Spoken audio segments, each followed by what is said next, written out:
abstrak, kami dari kelompok 7 akan mempresentasikan materi ring bagian atau subring yang beranggotakan yang pertama Dinda Alvina RJ NIM T 2018 7036 dan Titis Indah Setiawati NIM T 2018 7014 dengan dosen pengampu Ibu Masruratul Laili MSc. Yang pertama yaitu definisi ring bagian atau subring.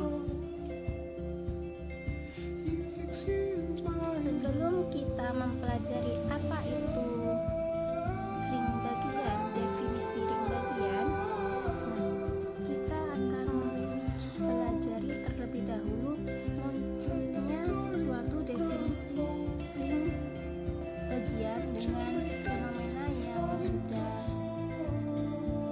familiar di kehidupan kita sehari-hari. Yang pertama, perhatikan kembali ring Z. Nah, ring Z di sini adalah bilangan bulat. Ring Z dengan operasi penjumlahan dan perkalian. Nah, Z di sini merupakan suatu ring dengan operasi penjumlahan dan perkalian. Himpunan semua bilangan genap dapat dinyatakan sebagai 2Z sama dengan 2A, sedemikian sehingga A merupakan elemen dari bilangan bulat. Nah, tentunya teman-teman sudah tahu kan bilangan bulat itu apa saja? Ya, seperti 0, 1, 2, 3 dan seterusnya, negatif 1, negatif 2, negatif 3 dan seterusnya. Nah, himpunan semua bilangan genap merupakan himpunan tak kosong dari Z. Kenapa?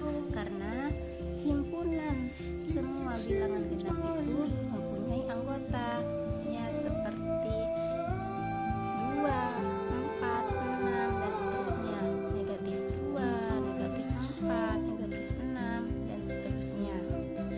Dengan demikian dapat ditunjukkan bahwa operasi penjumlahan dan perkalian bilangan bulat pada 2Z merupakan suatu ring. Nah, kenapa demikian? Ya, kita harus menunjukkan bahwa dia himpunan bilangan genap itu telah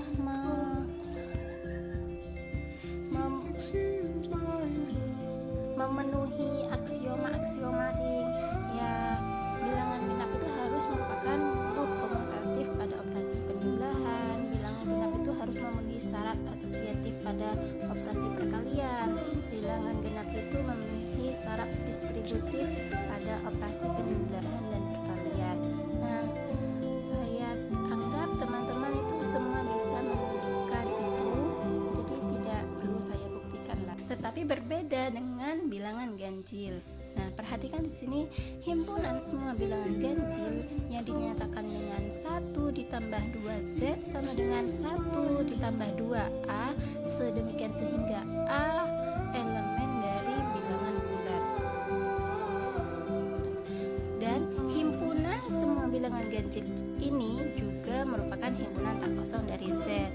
Mengapa disebut himpunan tak kosong? Karena himpunan bilangan ganjil itu juga memiliki anggota ya seperti 1, 3, 5 dan seterusnya, seperti negatif 1, negatif 3, negatif 5 dan seterusnya. Akan tetapi dia bukan suatu grup pada operasi penjumlahan bilangan bulat yang mengakibatkan bukan ring. Mengapa dia bukan suatu grup? Karena dia tidak memiliki sifat tertutup. Misalkan kita operasikan elemen bilangan ganjil, maka hasil operasinya dia bukan bilangan ganjil melainkan bilangan genap. Misal kita ambil 3 dan 5. 3 dan 5 kita tambahkan maka hasilnya 8. Nah, 8 itu bukan bilangan ganjil melainkan bilangan genap. Nah, sehingga bilangan ganjil pada operasi penjumlahan itu tidak memiliki sifat tertutup. Hal ini mengakibatkan ia bukan ring. Lanjut. Nah, dari perbandingan antara 2Z dan 1 plus 2Z tersebut dapat disimpulkan bahwa himpunan bagian dari suatu ring belum tentu merupakan ring terhadap operasi yang sama. Jadi kan 2Z-nya itu merupakan suatu ring. Nah, 1 plus 2Z itu bukan ring, tetapi 2Z dan 1 plus 2Z itu merupakan himpunan bagian tak kosong dari Z. Karena 1 plus 2Z itu bukan ring, jadi dapat disimpulkan bahwa himpunan bagian dari suatu ring belum tentu merupakan ring terhadap operasi yang sama. Nah, dari pernyataan di atas memunculkan definisi subring atau ring bagian. Kemudian kita lanjut dengan definisi ring bagian atau subring. Misalkan S adalah himpunan bagian dari A, yang artinya di sini S adalah himpunan bagian dari A. S bukanlah himpunan tak kosong. Jadi S itu bukan himpunan tak kosong. Himpunan S dinyatakan ring bagian dari A jika memenuhi yang pertama yaitu S ring. S adalah suatu ring. Yang kedua, operasi penjumlahan dan perkalian dari S adalah operasi penjumlahan dan perkalian dari A yang dibatasi S. Nah, jadi S ini merupakan S pada operasi penjumlahan dan perkalian yang sama di A. Nah, artinya subring atau ring bagian di sini adalah suatu ring di dalam ring dan dia juga memiliki operasi yang sama. Contoh ring bagian atau subring. Misalkan di sini ada Z sebagai bilangan bulat dan R sebagai bilangan real. Misalkan Z pada operasi penjumlahan dan perkalian dan R pada operasi penjumlahan dan perkalian, keduanya merupakan suatu ring. Dan Z itu merupakan himpunan bagian dari R. Maka Z merupakan ring bagian atau subring dari R. Karena ring Z ada di dalam ring R. Jadi ring Z merupakan subring dari ring R. Yang kedua yaitu misalkan di sini saya mempunyai R suatu ring dengan operasi penjumlahan dan perkalian aritmatika pada bilangan real, dan saya juga mempunyai bilangan rasional dengan operasi penjumlahan dan perkalian aritmatika pada bilangan rasional, dan di sini saya juga mempunyai Z bilangan bulat dengan operasi penjumlahan dan perkalian aritmatika pada bilangan bulat. Nah, Q di sini merupakan subring dari R dan Z di sini juga merupakan subring dari R. Q merupakan subring dari R. Q merupakan himpunan bagian dari R dan Z juga merupakan himpunan bagian dari R. Di sini juga terbukti bahwa Z juga merupakan subring dari Q karena di dalam R itu ada Q dan di dalam Q itu juga ada Z. Nah, sehingga dari definisi dan beberapa contoh tadi dapat kita simpulkan bahwasanya syarat-syarat ring bagian atau subring adalah yang pertama yaitu S merupakan himpunan tak kosong, yang kedua S merupakan ring, S adalah suatu ring, yang ketiga S pada operasi penjumlahan merupakan grup komutatif di A, dan S pada operasi perkalian merupakan semigrup serta bersifat tertutup di A dan asosiatif. Yang kelima, bersifat distributif kanan dan kiri perkalian terhadap penjumlahannya. Dan yang terakhir yaitu S dengan operasi penjumlahan dan perkalian perkalian harus merupakan suatu ring terhadap operasi yang sama. Nah, bisa dilihat gambarnya, yaitu ada ring A dan di dalamnya ada ring S. Jadi S merupakan subring dari ring A. Untuk lebih Baik, saya akan melanjutkan materi yang berikutnya, yaitu teorema dari subring.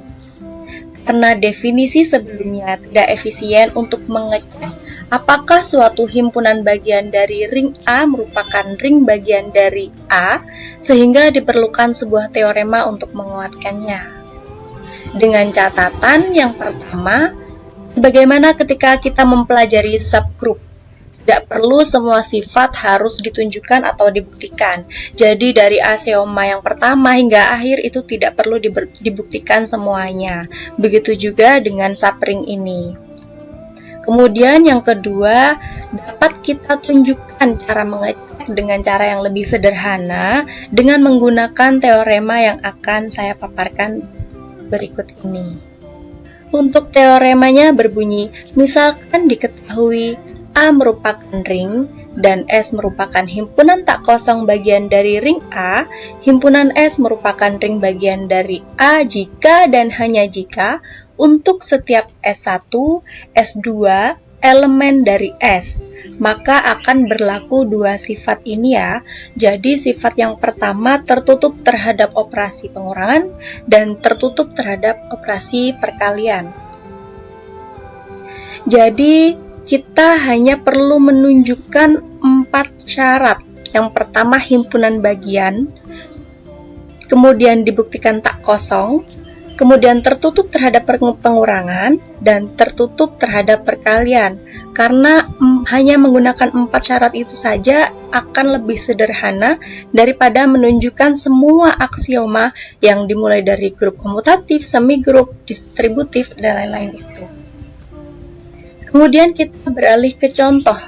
Buktikan himpunan P, yang mana P ini merupakan matriks ordo diagonal 2x2 yang merupakan subring dari matriks ordo 2x2 bilangan real dengan operasi penjumlahan dan perkalian. Nah, karena tadi sudah saya sebutkan untuk syarat yang perlu ditunjukkan, yang pertama himpunan bagian, kemudian tak kosong, tertutup terhadap pengurangan, dan tertutup terhadap perkalian. Untuk yang pertama kita buktikan dulu bahwa ini merupakan himpunan bagian. Karena sudah jelas bahwa P merupakan subset dari matriks ordo 2x2 bilangan real, dan kemudian kita buktikan bahwa P adalah himpunan tak kosong karena memiliki anggota 0, 0, dan 00 merupakan elemen dari P.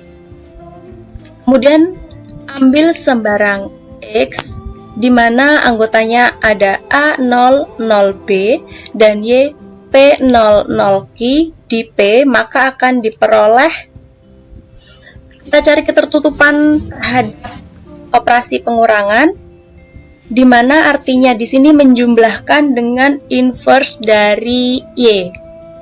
Jadi ketika sudah dioperasikan akan menghasilkan A dikurang P 0, 0, B dikurang Q merupakan elemen dari P. Mengapa demikian?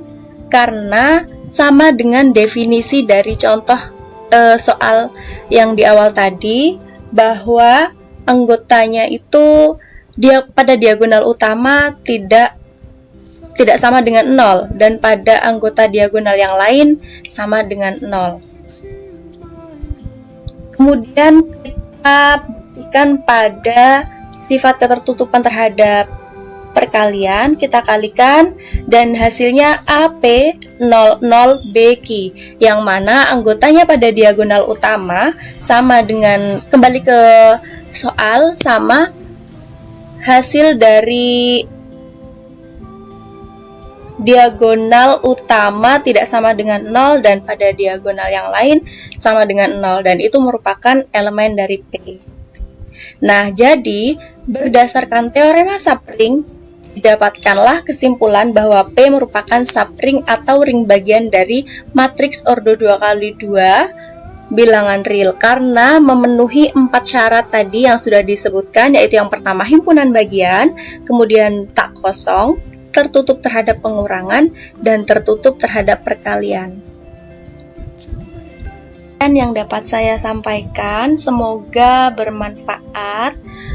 Terima kasih sudah menyimak. Stay safe and healthy. Wassalamualaikum warahmatullahi wabarakatuh.